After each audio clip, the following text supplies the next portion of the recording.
ljudi, ovdje je Blood Gamers. Danas ćemo raditi 5. challenge sa 3 keksa koje moramo pojesti u 1 minuti.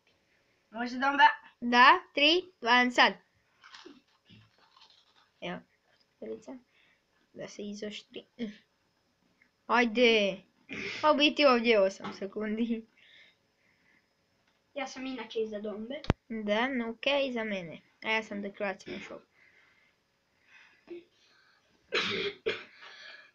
Izvinite, malo sam prehlađen. Tako. I ja i Nuke smo ga izazvali. Da, znači 2 pod morao raditi. Još to... Još... Keksa, imaš 2 minute. Laže. 40 sekundi je prošlo. Ajde. Koliko još imaš Ali keksa? ja mogu ja. Trpaj ko ja. Ja sam za sad najbolji. Da, Nuke.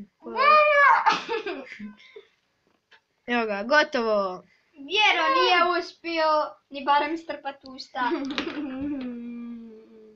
I koga ti izazivaš? Izazivaš kekse? E čekaj, zaustavit ćemo video dok ne sad. sad.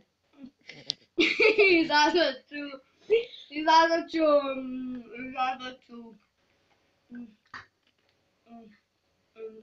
Žicu? Ne sam. Nuka! Ja srštaj na 2. Da, ja sam stavio na 2. A to je, zaboravio sam njegovo ime već.